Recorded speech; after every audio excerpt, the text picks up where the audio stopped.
नमस्कार मित्रों, मैं हूं आपके साथ शिरोमणि सचिन। हमारे YouTube चैनल में आपका बहुत स्वागत है। आज हम बात करने वाले हैं सूर्य के राशि परिवर्तन के विषय में कि भाई जब सूर्य राशि परिवर्तन करते हैं तो कैसा आपकी सेहत, आपके व्यक्तित्व, आपकी दैनिक दिनचर्या पर इसका प्रभाव पड़ता है। देखिए, वैसे तो आपको बता दूं कि भगवान सूर्य नारायण सूर्य देव हर महीने अपना राशि परिवर्तन करते हैं। यह राशि परिवर्तन लगभग 16-17 तारीख के करीब होता है। तो इस बार सूर्य का राशि परिवर्तन 17 अगस्त 2026 से 17 सितंबर 2026 तक सिंह राशि में रहने वाला है, लेकिन वहां पर विद्यमान है पहले से ही केतु। तो सूर्य और केतु की युति का क्या प्रभाव या दुष्प्रभाव पड़ेगा, आपको ध्यान रखना चाहिए।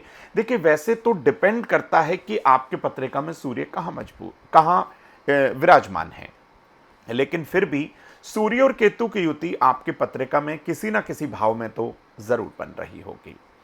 तो देखिए, वैसे तो पूरी पत्रिका का आकलन करने के बाद ही हम देख सकते हैं कि क्या इसका प्रभाव या दुष्प्रभाव होगा। सिर्फ और सिर्फ आपको बताने का प्रयास है। इसे आप संपूर्ण कुंडली का आकलन मत समझिएगा। यह सिर्फ एक गोचर के आधार पर, ट्रांजिट के आधार पर सिर्फ छोटा सा कुछ देखकर आपको बताने का प्रयास है कि भाई इसका नुकसान या फायदा आपको क्या हो सकता है। देखिए, सूर्य जब राशि परिवर्तन करते हैं तो उसे सूर्य संक्रांति कहा जाता है। आपकी सिंह संक्रांति है, जो कि 17 अगस्त 2026 को सूर्य लगभग सुबह 8 बजे के करीब सिंह राशि अपनी राशि में प्रवेश कर गए।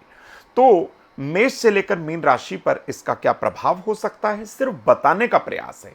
इसे आप पूर्ण रूप से जो है एकदम से प्रेडिक्शन मान के मत लीजिएगा। ये डिपेंड करता है कि भाई आपकी पत्रिका में सूर्य कहाँ है और आपकी राशि कहाँ है। ठीक है, ये देखना पड़ेगा आपकी पूरी पत्रिका को। तो मेष राशि से पंचम भाव में यह सूर्य गोचर करेंगे। अब यह पंचम भाव आपकी कुंडली के 5वें भाव में भी आ सकता है, द्वितीय भाव में भी आ सकता है राशि से। ठीक है, क्योंकि पंचम भाव में आती है सिंह राशि। तो मेष राशि से हम काउंट करेंगे और हर राशि से सिंह राशि को काउंट करते हुए आपको बताने का प्रयास करेंगे भाई इसमें क्या 19-20 का फर्क आपके दैनिक दिनचर्या में आ सकता है। तो मेष राशि से पंचम भाव में जब सूर्य गोचर करेंगे तो भाई सेहत का आपको ध्यान रखना होगा, करियर का ध्यान रखना होगा। 5वां भाव आपके पेट का है, बच्चों का है। तो बच्चों की समस्या को आप हल्के में ना लीजिएगा, बच्चों की समस्या को समझने का भी प्रयास करिएगा। लेकिन यह सूर्य और केतु की युति होगी। थोड़ा सा बाहर के खान पान से परहेज करें। एक्स्ट्रा मैरिटल अफेयर अगर आपका चल रहा है तो कहीं ना कहीं उसमें दिक्कत आपको आ सकती है। क्या करना है उपाय सब लोगों के लिए एक ही रहता है कि भाई आप अपने कर्मों पे ध्यान दीजिए, बड़ों की सहायता करिए, बुजुर्गों के चरण स्पर्श करिए, सबसे स्नेहपूर्वक आप बात करें तो आपके लिए अच्छा होगा। अगर आप उपाय करना ही चाहते हैं, मेष राशि के हैं, तो भगवान सूर्य की उपासना करिए, सूर्य नमस्कार करिए, पिता के सानिध्य में रहिए। बस आपके लिए यही उपाय है। वृष राशि में देख लेते हैं। वृष राशि से चौथा घर आता है सिंह राशि का। तो भाई जमीन जायदाद का आपको लाभ मिल सकता है, घर की समस्या दूर हो सकती है, लेकिन वहां ऑलरेडी केतु भी है। तो जमीन जायदाद खरीदते समय आपको थोड़ा सावधानी बरतनी चाहिए। उपाय के तौर पर जरूरतमंद लोगों को गेहूं गुड़ का दान कर दीजिए, पिता के चरण स्पर्श करिए, सूर्य नमस्कार करिए। मिथुन राशि से तीसरे भाव में यह सूर्य और केतु की युति छोटे भाई बहनों से वाद विवाद करा सकती है। यात्रा में कहीं ना कहीं आपको सावधानी बरतनी चाहिए, लेकिन आपके आत्मविश्वास में वृद्धि होगी। उपाय के तौर पर मिथुन राशि वाले गेहूं गुड़ वस्त्र का दान करें, जरूरतमंद लोगों की सहायता करें, बहुत अच्छा रहेगा। बात करते हैं कर्क राशि की। कर्क राशि से द्वितीय भाव में यह गोचर आपकी वाणी में प्रखरता ला सकता है, आंखों की समस्या हो सकती है, कुटुंब में कलह कलेश हो सकता है। तो इस तरीके की कोई आप लैंग्वेज या भाषा या शब्दों का इस्तेमाल मत करिएगा जिससे आपके परिवार में कोई विवाद हो। तो देखिए, उपाय बस यही रहेगा कि आप प्रतिदिन गायत्री मंत्र का 108 बार जाप करें, माता पिता के चरण स्पर्श करें, बहुत अच्छा रहेगा। सिंह राशि जहां ऑलरेडी विद्यमान है केतु, सूर्य और केतु की युति कहीं ना कहीं आपके आत्मविश्वास में वृद्धि करेगी। रोग प्रतिरोधक क्षमता थोड़ा सा कम हो सकती है, मान सम्मान में वृद्धि हो जाए, इसके लिए अपने पिता के आशीर्वाद जरूर लेते रहिएगा। और हमेशा अगर आपकी राशि सिंह है, आप किसी योग्य विद्वान को अपनी पत्रिका का आकलन करवा लीजिए उनसे, और एक माणिक पहन लीजिए अगर आप पहन सकते हैं तो।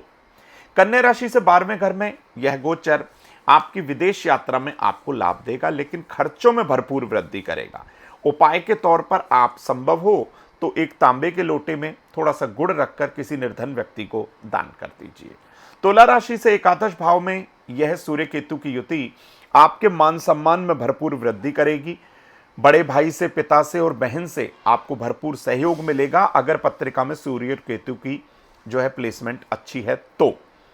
रुके हुए धन की प्राप्ति हो सकती है अगर सूर्य आपका पत्रिका में मजबूत है तो।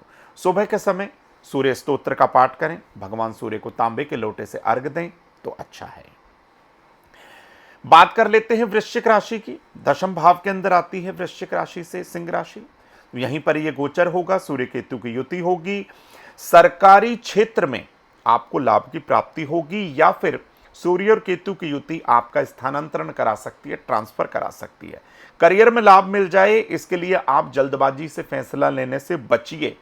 उपाय के तौर पर पीपल के वृक्ष की सेवा करिए, बड़े बुजुर्गों के चरण स्पर्श करिए, उनका सम्मान करिए। कोई बुजुर्ग रोड क्रॉस कर रहा हो तो उसकी सहायता कर दीजिए, ब्लाइंड लोगों की सहायता करिए रोड क्रॉस कराने में। तो ये छोटे छोटे उपाय आपको जरूर करने चाहिए। बात कर लेते हैं धनु राशि की। धनु राशि से 9वें भाव के अंदर यह गोचर होगा। आपके पिता की सेहत में कुछ खराबी हो सकती है, रूटीन चेकअप करा लीजिए। वैसे भी आपके पिता हैं, आपको थोड़ा ध्यान रखना चाहिए सेहत का। उच्च अधिकारियों का समर्थन या सहयोग मिलते मिलते रह जाएगा। धार्मिक यात्रा अगर आप करेंगे तो लाभ होगा। विदेश जाकर पढ़ाई करने का मौका आपको मिल सकता है अगर पत्रिका में योग है तो। हम इन दोनों ग्रहों की युति के आधार पर आपको सिर्फ बता रहे हैं। क्या करें? पिता के चरण स्पर्श, गुड़ मिश्रित जल पीपल के पेड़ में जरूर चढ़ाएं। मकर राशि के 8वें घर में यह युति होगी।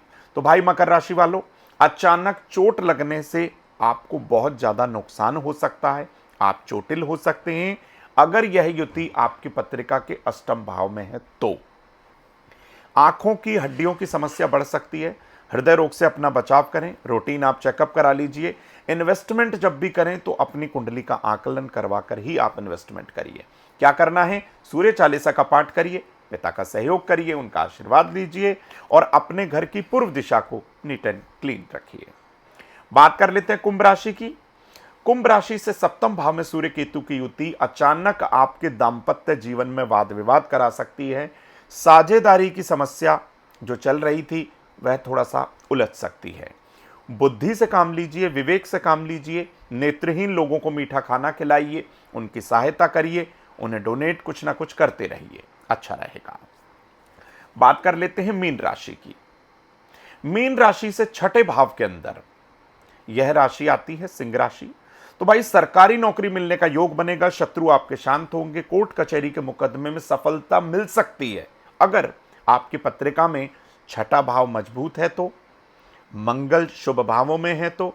मंगल के जो नियंत्रक हैं मंगल का, वह भी अगर शुभ भावों में है तो आपको ये देखना होगा, ठीक है।